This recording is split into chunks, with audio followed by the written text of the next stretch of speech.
Halloween had always been Tommy's favorite night of the year. Other kids loved Christmas or birthdays, but for Tommy, nothing beat October 31st. The candy, the costumes, the chance to be someone or something else. That year, he was determined to outdo his friends. "I don't want to be Spider-Man again," he told his mom. "I want something scary this time. Something nobody else has." She smiled, thinking he'd settle on a cheap vampire cape or plastic skeleton mask. She didn't know the costume would find him. It was waiting at the thrift store. They almost didn't go in. It was one of those dusty second-hand shops tucked between a laundromat and an old diner. But Tommy tugged her inside, eyes wide. The store smelled of mothballs and mildew. Costumes were crammed into racks, most faded or torn. And then Tommy saw it. Hanging crooked on the back wall, away from the others, was a full costume. The fabric was deep black, stitched together with uneven seams. The mask was cracked porcelain, painted with a lopsided grin. The grin was wrong, too wide, too knowing. "Looks creepy," his mom muttered. "You sure you want that one?" But Tommy was already reaching for it. His fingers brushed the mask. The porcelain felt cold, as though it had been sitting in ice. "I want this one," he said firmly. At home, the costume hung in his room for days. His mom noticed the air smelled strange near it, like damp earth after rain. She thought about telling him to pick something else, but every time she looked at him, he was staring at the costume with a strange, almost hungry excitement. On Halloween night, he finally put it on. The fabric was clammy, as though it had been waiting. It clung to his skin, tightening the more he pulled it. When he slipped the mask over his face, there was a faint suction sealing against him. He laughed, but his laugh sounded wrong, too deep, too hollow. Neighbors later said the same thing. They heard him shouting, "Trick or treat," like the other kids, but his voice carried strangely, echoing down the street. And the mask? It didn't look like a mask at all. The grin seemed to stretch wider as the night went on, the cracks crawling deeper. A few parents asked him where he got it. Tommy never answered. He just tilted his head, the grin catching the glow of the jack-o'-lanterns. By 9:08 p.m., his mom began to worry. He hadn't come back. She walked the neighborhood calling his name. Parents shook their heads. Yes, they'd seen him. He'd come to their door. But each time they thought something was strange. He never blinked. His footsteps didn't make a sound. Finally, she found him at the edge of the woods, standing motionless under a streetlight. His candy bag lay at his feet. "Tommy," she whispered. Slowly, he turned. The mask's grin seemed wider now, split almost to the ears. His eyes behind the mask were too dark, and when he spoke, it wasn't his voice. Almost midnight. She rushed forward, grabbing the mask, trying to pull it off. It wouldn't budge. The porcelain seemed fused to his skin. "Hold still!" she cried, tugging harder. The fabric of the costume pulled with it, tightening around his body like living skin. Tommy screamed, but it wasn't a child's scream. It was layered, echoing, animalistic. The sound carried down the block, making porch lights flicker. Neighbors came running. They tried scissors, knives, tearing the fabric apart. Each time, the costume sealed itself back together, the seams knitting closed before their eyes. The mask's grin widened, cracks spreading like veins. At 11:45, Tommy collapsed, shaking. His breathing grew shallow. His mom begged, sobbing, "Please, take it off him, please." The mask's dark eyes shifted to her. And then Tommy stood. His movements weren't his anymore. His arms hung loose, but his head tilted in that unnatural angle, the mask grinning wider. Two voices spoke at once, Tommy's and something older, deeper. "I like this one, I'll keep it." The seams pulled tighter. The costume seemed to sink into his skin. His fingers twitched unnaturally, bones popping as they stretched. Midnight struck, and Tommy stopped being Tommy. His eyes behind the mask went completely black. He turned away, walking into the woods. His mom screamed, clutching his arm, but the costume moved him forward with inhuman strength. One neighbor swore the trees bent slightly as he entered, branches curling like hands reaching to welcome him. Search parties scoured the forest for weeks. They found only his candy bag, half buried in the dirt. The costume was gone. The thrift shop denied ever selling it. The owner insisted no such costume had ever been on their racks. When police checked, the back corner where it hung was empty, dust undisturbed, as if nothing had been there for years. But every Halloween after, the whispers began. Parents claimed to see a child in a cracked porcelain mask, standing silently at the end of their street. Sometimes he trick-or-treated with other kids, silent, his bag dragging behind him. Sometimes he stood in doorways, staring until the lights flickered out. And sometimes, if you looked long enough, the mask grinned wider. No one knows where he goes after midnight. Some say he's still searching, moving from neighborhood to neighborhood wearing the costume that chose him. Others say the costume is always looking for new children. Each Halloween it appears in a thrift shop, a yard sale, a pop-up store. And when a child slips it on, the cycle begins again. So if your son or daughter ever finds a costume that feels too cold, too heavy, too alive, don't let them wear it. Because once midnight comes, it's no longer your child inside. The costume is wearing them. And costumes like these never take themselves off. Halloween in Ridgeway was always ordinary.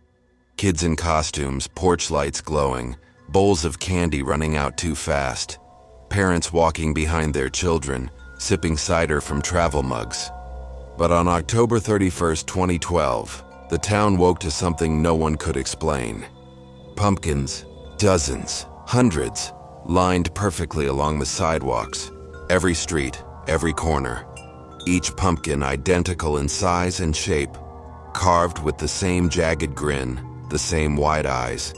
Each one already lit, candles flickering inside, though no one had lit them. They stretched in an unbroken line that wound through the neighborhoods, across the park, and into the woods beyond the town. The jack-o'-lantern path. At first, people thought it was a prank. Maybe a church group, maybe teenagers. But no one could explain how so many appeared overnight, or how they glowed so perfectly in sync. By mid-morning, police officers tried removing a few. They loaded them into trucks, dumped them in bins. But by evening, the pumpkins had reappeared, back in perfect formation, glowing brighter. Neighbors whispered that the faces were different now. Slightly changed. Smiles sharper. Eyes watching. Kids, curious and fearless, followed the trail first. A group of middle schoolers filmed themselves with shaky phone cameras, laughing as they walked into the woods. The deeper they went, the closer the pumpkins stood together.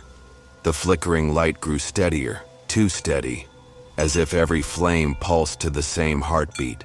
One boy swore he saw a face in the flame. The video ended suddenly, mid-laughter. Hours later, their phones were found scattered in the dirt, still recording. The kids were gone. That night, parents searched frantically. The police blocked off the woods, but the pumpkins kept glowing, leading inward like a trail of lanterns. Some swore they heard laughter, children's laughter, echoing from the trees. Others swore they heard chanting, low rhythmic in a language no one recognized. Richard Miller's daughter was one of the missing. At midnight, he couldn't wait any longer. Armed with a flashlight, he stormed past the barricades and into the woods. The pumpkins lit his path, grins glowing wider the deeper he went. His flashlight flickered, growing weaker. Then he noticed the faces. At first, it was a trick of light. A smile stretched differently, an eye wider than before. But then he froze, because one pumpkin bore his daughter's face. Carved perfectly, her frightened eyes, her open mouth. The next pumpkin showed another missing child and another. Dozens of them, all staring. Richard screamed, smashing the pumpkins with his flashlight. Seeds and pulp splattered across the leaves. But ahead of him, new pumpkins appeared instantly, flickering stronger. The grins widened, sharper now, and from between the trees he saw them, figures shaped like children, glowing faintly orange from within. Their faces burned with the same carved grins. They beckoned him deeper. The next morning, his wife found his flashlight at the wood's edge. It was sticky with pumpkin pulp. Richard was gone. And when neighbors opened their doors, they found pumpkins sitting on their porches, freshly carved with his face. By dawn, every pumpkin had vanished. The streets were clear, the woods silent. But every year after, the path returned, never in the same place twice. Sometimes in small towns, sometimes in cities, weaving through alleys and over bridges. Always on Halloween, always leading somewhere dark, and always taking new faces. Historians dug through archives. They found records of similar events stretching back centuries. Villages waking to find pumpkin paths leading to the forest. Families disappearing. Children's faces carved into gourds the next morning. It wasn't a prank, it wasn't new. It was ritual. Now people whisper warnings. If you wake on Halloween and find glowing pumpkins lined along your street, don't follow. Don't touch them. Don't even open your door. Because by midnight, the path will demand a sacrifice. And if no one walks it willingly, the pumpkins will choose for themselves. So if you ever see that trail of flickering grins leading into the woods, stay inside. Because by morning, someone's face will be carved among them. And once the path claims you, you don't come back. Halloween night in Fairview was always loud. Children shrieked with laughter. Porch lights glowed orange. Jack-o'-lanterns flickered from every step. Dogs barked at costumes. Parents waved from driveways, and the sound of footsteps echoed endlessly across sidewalks. The Harpers lived at the end of Birch Lane. They didn't have kids at home anymore, but they loved decorating. Plastic skeletons in the yard, fake cobwebs stretched across the bushes, a giant bowl of candy waiting by the door. At 7 p.m., the doorbell rang. The first group of trick-or-treaters arrived, their costumes bright and cheerful. Candy dropped, voices chirped. "Thank you." Normal, but half an hour later everything changed. The knock came softly at first, not the playful doorbell ring of excited children, a deliberate knock. When Mr. Harper opened the door, 3 children stood waiting. They were dressed strangely, old-fashioned. One boy wore suspenders and a paper mask with eye holes unevenly cut. A girl wore a tattered witch's cloak, the fabric fraying, the broomstick crooked. The tallest wore a porcelain mask with no mouth, smooth and pale. They didn't speak. They only held out their bags. The Harpers chuckled nervously, dropped in candy and waited. But the children didn't move. They only turned in perfect unison, walking away in silence. 20 minutes later, the knock came again. The same 3 stood there. The same costumes. Still silent. This time, their candy bags sagged half empty. The Harpers frowned. Hadn't they just given them sweets? They dropped in more, shut the door. But when Mrs. Harper reviewed the porch camera the next morning, she noticed something chilling. The 3 children had walked away, but their reflections never appeared in the front windows behind them. As the night wore on, the knocking became relentless. Every 20 minutes, then 10, then 5. Always the same trio. Each time they returned, their costumes looked more decayed. The boy's paper mask hung in tatters. The witch's cloak was damp with mud, dragging leaves. The porcelain mask now bore cracks, spreading like veins. Their bags grew lighter, emptier. By 11 p.m., the bags hung limp, nearly hollow. But still, they held them out, waiting. Mr. Harper grew uneasy. "We should turn the lights off," he muttered. "Pretend we're out of candy." They did. They blew out the pumpkins, pulled the blinds, silenced the porch light. But at 11:15, the knocking returned. Louder. Bang, bang, bang. Mrs. Harper peeked through the blinds. The three children stood on the porch, heads tilted upward. Their dark eyes behind their masks seemed fixed on her. Slowly, in perfect unison, their heads turned to face the window she was peeking from. She stumbled back, heart hammering. The knocking grew violent. Desperate, Mr. Harper flung open the door. "Enough!" he shouted. "You've had your candy. Go home." The children didn't move. He tried to slam the door shut, but the porcelain-masked figure raised its hand. The fingers were gray, stretched too long. Inhuman. The door wouldn't close. With a yell, Mr. Harper forced it shut. The hand withdrew. The porch went black. Their pumpkins had gone out. But the knocking continued. By midnight, the house shook with it. Every window rattled. The pounding echoed from every wall. The Harpers huddled in the living room, holding each other, as the sound grew unbearable. Then suddenly silence. They barely dared to breathe. 1 minute. 2. Then from the back door, tap, tap, tap, Mrs. Harper whispered, "They're inside." The next morning, neighbors noticed the Harper house was silent. The candy bowls overturned, the porch decorations smashed.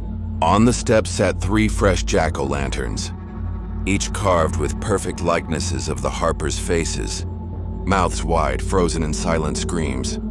Other neighbors began to whisper. They too had seen strange trick-or-treaters that night, silent, old-fashioned, coming to the same houses again and again, their bags never staying full. One woman swore she gave them candy 4 times. By the 5th, their bags were empty, and their faces looked darker, hollow, as though the masks had fused to their skin. By morning, she found a pumpkin on her porch carved with her husband's face. Historians dug through archives. Fairview had legends, stories of children who had vanished one Halloween night in 1913 after leaving home to trick-or-treat. They were never found. Some believed they had returned, trapped in their costumes, searching endlessly for candy they could never keep. And each Halloween, when their bags ran out, they took something else. Now in Fairview, people leave candy bowls on their porches long after midnight. They don't open their doors, but sometimes the bowls are emptied and the knocking still comes. And when it does, the porch cameras show 3 figures standing there, silent, patient, waiting. So if you hear constant knocking this Halloween, don't answer. Don't peek through the blinds. And above all, never let their bags go empty, because once the candy runs out, they'll take something else. And the next jack-o'-lantern carved may bear your face. Halloween in Oak Ridge was usually quiet. The same handful of streets, the same kids in store-bought costumes, the same adults standing on porches pretending to be surprised. The town wasn't known for wild parties or urban legends. But in 1998, 4 teenagers found a party that shouldn't have existed. Melissa, Ryan, Claire, and Jason were seniors, restless that Halloween night. They'd outgrown trick-or-treating, but nothing else in town was happening. So they piled into Jason's car and drove through the neighborhoods, music low, talking about how boring Oak Ridge was. That's when they saw it. At the end of Ashwood Lane stood a house none of them remembered. It looked like an old Victorian, gables, steep roof, wide porch, but lit up brilliantly. Jack-o'-lanterns lined the steps, flickering in perfect unison. Music thumped faintly inside. Shadows of dancing figures crossed the windows. On the front door was a sign in curling black letters. Halloween party, all welcome. The teens exchanged nervous glances. This wasn't here last year, Claire whispered. Or any year, Ryan muttered. But Jason grinned, parking the car. Finally, something cool in this dead town. He climbed the porch steps. Before he could knock, the door opened. Inside, the air was warm and heavy with the scent of pumpkin spice, cider, and something sweeter, almost metallic. Dozens of people in costumes filled the rooms. Skeletons, witches, clowns, masked dancers. Laughter and music spilled from every corner. Candles dripped wax down iron sconces. A girl in a flapper dress glided over, her smile too wide, lipstick smeared. She handed Melissa a cup of punch. Melissa sipped. It was warm, thick, not right. "What's in this?" she asked. The girl tilted her head, teeth glinting strangely sharp. Tradition. At first, they played along. Jason danced with masked strangers. Claire wandered the parlor, running her hand along the furniture. Ryan stood stiffly, uneasy. Something was off. The decorations were too old. The streamers faded, the wallpaper peeling. Every jack-o'-lantern looked real, but their candles never flickered. Ryan glanced at the photographs on the walls. Black and white pictures of parties long ago. Every guest in the photos wore costumes. Every smile was far too wide. Melissa coughed suddenly, spitting her punch back into the cup. The liquid was black now, thick as oil. She dropped it, glass shattering. Nobody reacted. The dancers kept moving, music thumping. But slowly, the costumed guests began circling the teens. Their masks turned toward them, one by one, until every eye in the room was fixed on the four outsiders. The music slowed, replaced by a low hum, chanting. "Time to go," Claire whispered. They pushed toward the door. But the door was gone. In its place was a blank wall, wallpaper stretched over where the frame had been. The guests stepped closer, hands cold and clammy when they brushed against Jason's arm. "Stay," one of them whispered, voice muffled behind a mask. "Stay forever." Panic surged. The teens bolted upstairs looking for another exit. The upper floor was worse. Every room was filled with costumes hanging on hooks, masks staring with hollow eyes. Some were cracked, some were stitched, and some looked like human skin stretched taut. The air was stifling, smelling of smoke and rot. Jason swore he heard voices whispering his name. Ryan thought he saw faces behind the masks, shifting faintly, watching. They kicked open a window, glass shattering, and leapt. They hit the dirt hard. When they scrambled up, the house was gone. Only an overgrown lot remained, weeds curling over cracked stone. No music, no lights, just silence. Police searched the area. Neighbors insisted no house had stood there for decades, not since the fire in 1953.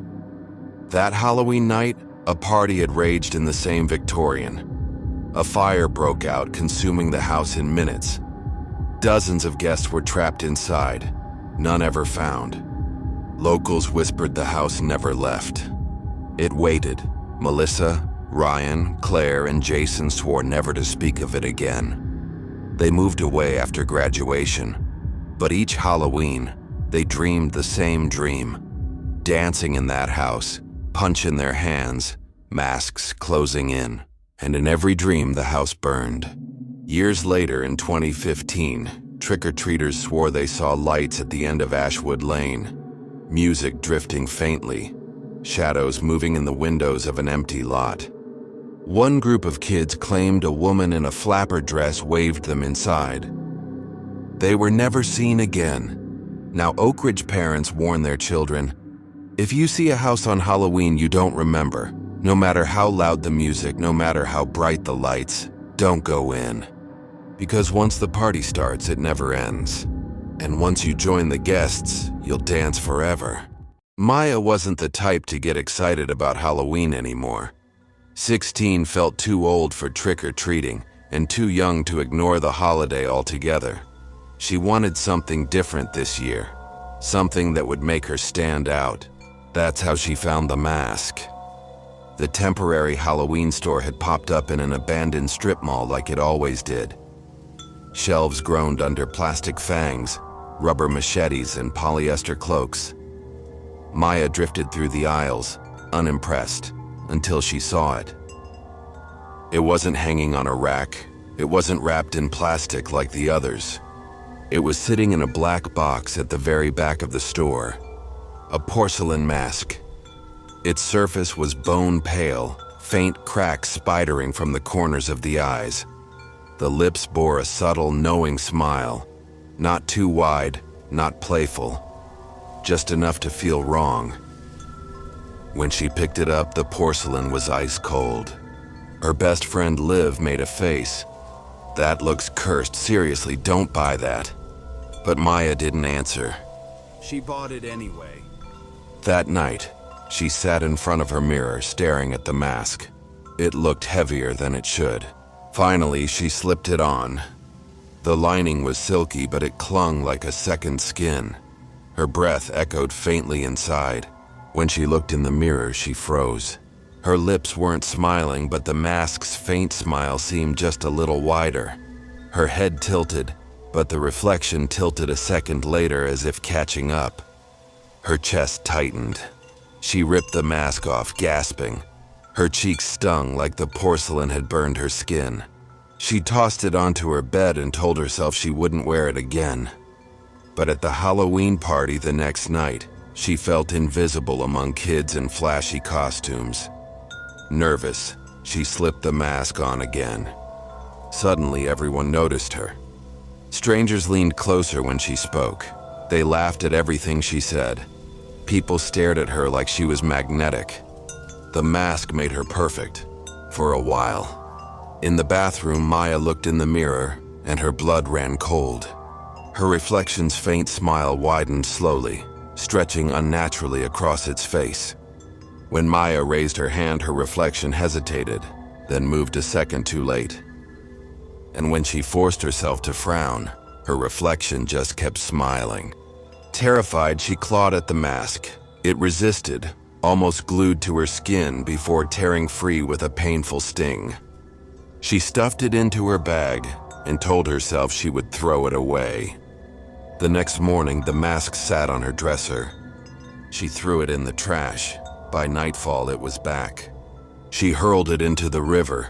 The next morning, it lay on her pillow, perfectly dry, cracks spreading wider. She begged Liv to take it. Liv agreed, hesitantly. She hid it in her closet. But that night, Liv called in a panic. "Maya," she whispered. "My reflection. It's smiling at me. And I'm not smiling." The girls tried everything, smashing it with a hammer, locking it away, even burying it. But each time it returned, always faintly smiling. The more they fought it, the stronger it seemed to grow. By the third night, Maya noticed her reflection moving differently. When she looked away, she swore her reflection stayed staring back. And sometimes, when she wasn't smiling, her reflection was. Now Maya keeps every mirror covered. She tapes her phone camera. She avoids her reflection in windows. But it doesn't matter. Sometimes, in the corner of her eye, she sees herself smiling when she isn't. And sometimes, late at night, she hears it, faint tapping on her mirror, like porcelain fingernails, as if something inside is asking to come through. If you made it this far, thank you for spending your night with us. If these stories gave you chills, there's plenty more waiting. Don't forget to subscribe to Night Fear Stories for new terrifying tales every single night.